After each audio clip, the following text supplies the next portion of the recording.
Hello brothers and sisters, welcome back again sa ating sharing for bread of God. In the name of the Father, into the Son, into the Holy Spirit. Lord, thank you so much sa oras na ito na binigyan mo ako ng pagkakataon upang magkaroon ng paghimay-himay sa nakasaad sa Biblia at sa paghanap kung ano ang dapat ko pang matutuhan at aking maibahagi sa aking mga kapatid.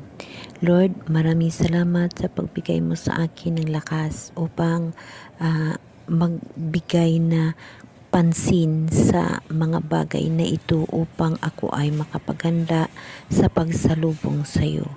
At Lord, maraming salamat sa mga grasya at mga blessing mo sa buhay ko sa araw-araw na lahat. At lalong-lalo nagpapasalamat ako sa iyo sa pagkontrol mo ng buhay ko dahil alam ko Lord na ikaw ang nag-control ng buhay ko dahil Lord, pag ako lamang hindi ko kaya, hindi ko alam kung paano kontrolin ang buhay ko.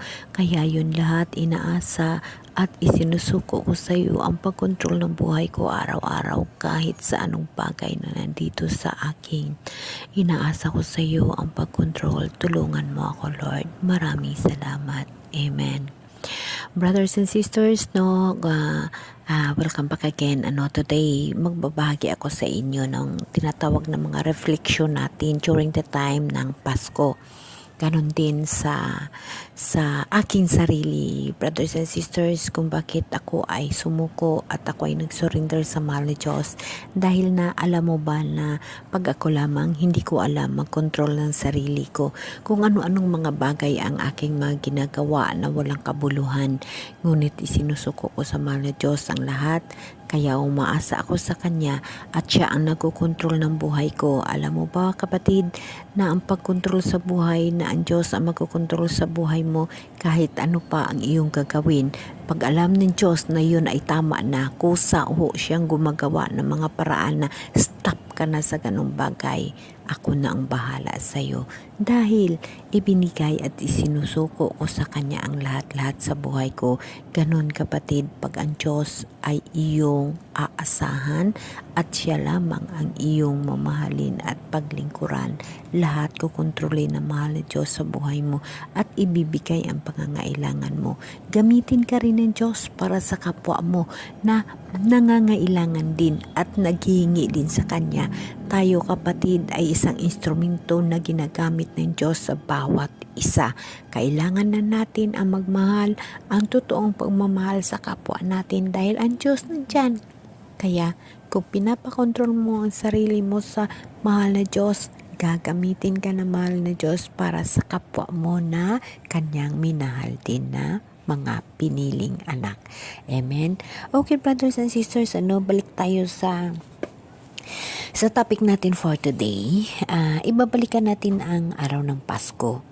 Minsan nagtataka tayo kung ano ba ang pinaghahandaan natin sa araw ng Pasko. Kung ano ba ang Pasko? Ano ba talaga ang Pasko sa buhay ng tao? Alam niyo ba na ngayon ko lang nga ito nakikita or ngayon ko lang nga ito nalalaman ang tinatawag na Advent? No? Kung tutusin, hindi ko nga naunawaan yung Advent kapatid Ngunit aking pinanaliksik ko, aking ginagawa ng paraan. Ano ba ang Advent? Ang Advent ay isang salitang Ingles na nagmula sa Latin na Adventus na ibig sabihin ay pagdating o pagpaparito. Ganun pala kapatid ang ibig sabihin ng Advent. So sa tanda ko na ito at sa panampalataya ko na lagi ang mahal na Diyos yung aking kasama, ngayon ko lang ito nalang Pasko ng pagsilang ni Jesus Christ. Ito ay isang panahon ng pag-refleksyon, pagdarasal at paghahanda sa puso at isip para sa pagdiriwang ng Pasko. Sa Kristyanismo, ang Advent ay tumutukoy sa 4 na linggo bago ang Pasko na nagsimula sa unang linggo ng Advent. Ito ay isang panahon ito yung simbang gabi, paghahanda sa pagdating ni Jesus Christ, paghahanda sa puso at isip para sa pagdiriwang ng Pasko. So, lagi nating tatandaan, brothers and sisters, na ang Pasko ay hindi para mag-celebrate tayo ng mga sariling buhay natin sa paghahanda ng kung ano-ano bagay, kundi isa itong reflection sa buhay natin sa paghahanda ng Panginoon Hesus sa kanyang pagbabalik at paghanda natin para din sa kanya. Isa itong tinatawag na reflection sa ating sarili na dapat ihanda natin ang ating mga puso at isip sa pagbabalik ng ating mahal na Diyos. Isa ito tinatawag na alaala. Isa itong reminder sa atin tuwing Pasko na yun ang pagpunta ni Jesus na nagpakatao siya para iligtas ang ating mga kasalanan. So ganyan, dahil natapos na ho iyon, siniselebrate natin ang Pasko dahil sa paghahanda, sa pag-recall sa atin, sa pag-remind ng bawat isa sa atin na ihanda natin ang ating sarili sa pagbalik sa mahal na Diyos. Maghingi tayo ng tawad. Ipasko natin sa sarili natin ang pagbabagong buhay at isama natin ang mahal na Diyos sa buhay natin. Tayo ay magbalik sa Kanya. Yun ang ating ipamasko sa ating mahal na Diyos, ang ating mga sarili. Dahil yun ang panahon ng ating pag-alaala ng Kanyang pagsilang dito sa mundo. Kaya kapatid, lagi nating tatandaan na ang Pasko ay isang refleksyon sa bawat isa sa atin upang tayo ay mabalik loob sa ating mahal na Diyos. Kaya nga kapatid, na ngayon ko lang nalaman na itong Advent pala, yun pala ang mga ibig sabihin. So, lagi nating tatandaan na kailangan natin maghimay-himay sa tinatawag ng mga nakasaad sa Bible upang atin lubos maunawan. So, lagi nating tatandaan na ang pag makarinig tayo ng Advent, ito ay atin baguhin ang ating mga sarili at ihanda natin ang puso at isip natin sa pagdating ng ating mahal na Diyos. Kailangan maging handa tayo sa Kanyang pagdating. So, lagi nating tatandaan na sa mga Kristiyano, yun ang simbang gabi. Pero hindi lang naman tayo ang nag-celebrate ng Pasko. Marami rin tayo nag-celebrate ng Pasko. Ngunit, ang pag-celebrate natin ng Pasko, kailangan natin gunitain ang pagkatao, pagpanganak kay Jesus Christ dito sa mundo na siya ay naging tao at naging kasama natin.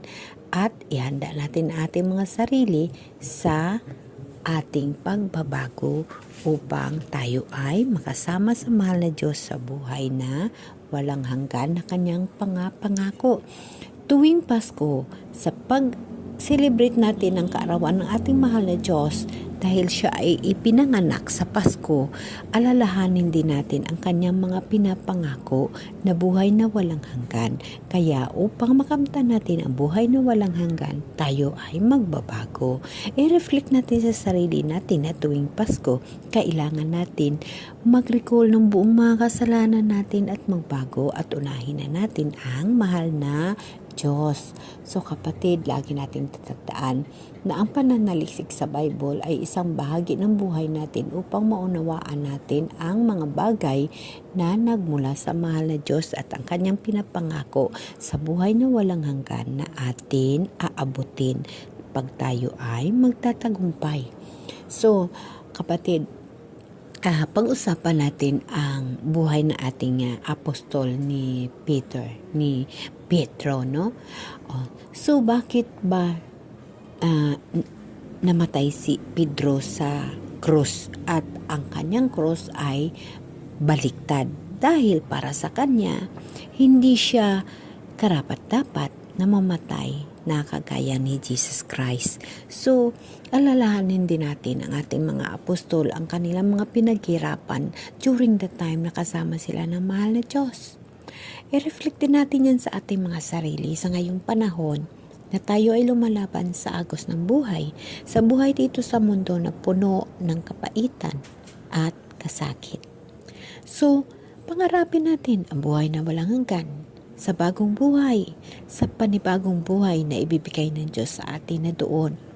Ang Kanyang pangako na walang kasakit, walang hirap ay matutupad pag tayo ay magtatagumpay dito sa mundo. Ang buhay na pinangako ng Diyos kung saan ang kanyang main plano sa buong katawan, ang mabuhay na walang hanggan, ay matutupad na. Kaya dapat natin laging tatandaan na tayo ay magbago at mangarap sa buhay na walang hanggan.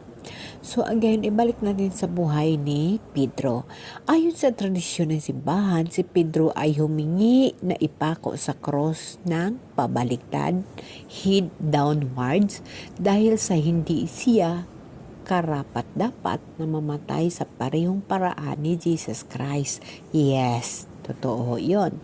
Siya ay nagpakumbaba at nagpakita ng respeto sa kanyang Panginoon na ipinako sa cross ng tamang head upward. So si Pedro ay baliktad. Pinako rin si Pedro sa cross, ngunit downward ang kanyang ulo. Si Jesus Christ is upward. So ganon kapatid. Ang pagpatay kay Pedro ng pabaliktad ay isang pagpapakita ng kanyang pagmamahal at respeto sa kanyang Panginoon at isang patunay ng kanyang pagiging tunay na alagad ni Jesus Christ. So just imagine para maipakita kay Jesus Christ ang totoong pagmamahal, ang totoong alagad siya ng Diyos, lahat gagawin mo, ganun din ho tayo. Kailangan nating lumaban sa agos ng buhay. At kung ano man ang pangarap mo, ibigay mo sa Diyos, dahil yan lahat ay alam kong ibibigay ng mahal na Diyos. Kagaya sa akin sa reflection sa buhay ko, wala na rin ako ibang pangarap at pangako sa sarili ko, kundi mabuhay na magiging instrumento ng mahal na Diyos at mabuhay na matutuhan ko pa ang lahat-lahat na ukol sa buhay espirituhanon upang ihanda ko mismo ang aking sarili. Para ito sa aking sarili, sa aking pangarap na magkaroon ng buhay na walang hanggan. So, ganong paraan namatay si Pedro, Siya ay gimpako rin sa cross ng pabaliktad. No? Si Pedro ay isang apostol natin na nagtuturo sa kahalagahan ng panampalataya. Yes, kapatid. Pag ikaw ay nanampalataya at ikaw ay umaasa sa lahat ng pangako ng mahal na Diyos, ay magkaroon ka ng inspirasyon sa sarili na abutin ang mga bagay na gusto mong abutin upang makasama mo ang mahal na Diyos. Ang pagmamahal sa kapwa, isa yan sa tinuro ni Pedro na pag ikaw mismo ay italambuhay mo ang pagmamahal sa kapwa mo, ay sinusunod mo ang kagustuhan ng mahal na Diyos at kaaya-aya ka sa paningin ng mahal na Diyos. Ang pagpakumbaba, isa rin sa tinuro ni Pedro, ang respeto sa kapwa, ang pagpakumbaba. Amen? Amen. Alam mo kapatid, tayo mga tao, bihira lang ang may pagpakumbaba. Karamihan sa atin ang tatapang natin, Dahil tao lamang tayo, ngunit ganun pa man, hindi tinitingnan ng mahal na Diyos ang ating mga pagkakamali. Lagi lang tayo maghingi ng tawad, alalahanin natin na tao lamang tayo. Sa pagtulog natin sa gabi, tayo ay humingi ng tawad bago tayo matulog. At sa pagising natin sa umaga, tayo ay humingi ng gabay. Ganun lang kapatid ang araw-araw ng buhay upang mapatagpayan natin ang mga trial sa buhay.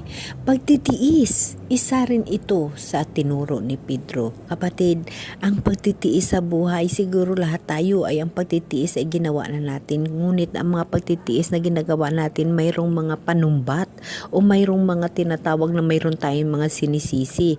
Kapatid, wag na wag kang manisi. Wag na wag kang mag-complain. Tiisin mo ang mga bagay na iyon dahil lahat yan ay nakaukol na sa atin o ang lahat na yan ay ibinigay na ng bawat isa sa atin ng Diyos. Ang bawat isa na paghihirap, kasakit, kaligayahan at lahat dito sa mundo ay ibinigay na ng mahal na Diyos sa atin. At ang lahat na yan, nasa atin na yun kung ating tagumpayan ang mga bagay na yon. Isa lamang ang magiging armas natin upang tayo ay magtagumpay. magtitiis, pagmamahal sa kapwa, manalig sa ating panalangin sa mahal na Diyos, na mahal tayo ng mahal na Diyos at magtiwala sa Kanya. No? Ang tinatawag na pagpakumbaba, isa din yan dahil gusto ng mahal na Diyos ay magmahalan tayo bawat isa sa atin ng tao dito sa mundo. Kaya lagi mong tatandaan na ang pag-ibig ng Diyos ay nasa sa atin. Nasa bawat isa sa atin ang Espiritu ng Diyos na kasama natin sa araw-araw ng lahat. Tatandaan mo, ang masakit sa iyo, masakit sa akin, masakit sa kapwa natin, at masakit sa mahal na Diyos. Lagi mong tatandaan na pag masaya ka at masaya ang ginawa mo sa kapwa mo, masaya tayong lahat at lalong-lalong masaya ang atin mahal na Diyos.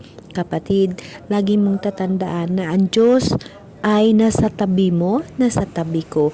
Walang hirap tayong daranasin pag ang mahal na Diyos ang atin ikabubuhay. Yes, marami tayong mararamdaman na kasakit, hirap, sakit. Ngunit lahat yan ay kasama sa pagmamahal ng Diyos dahil pag wala tayong sakit ay nakakalimutan natin si Jesus. Kaya dapat nating pasalamatan ang mga bagay na yon at tingnan pagtagumpayan upang makasama natin si Jesus. Alalahanin mo na ang kasakit na nangyayari sa buhay natin ay katingkaw lamang sa kasakit na naranasan ng ating mahal na Diyos dahil mahal tayo ng mahal na Diyos. Mahal din natin si Jesus kaya tanggapin natin ang lahat na kasakit. Amen? Amen.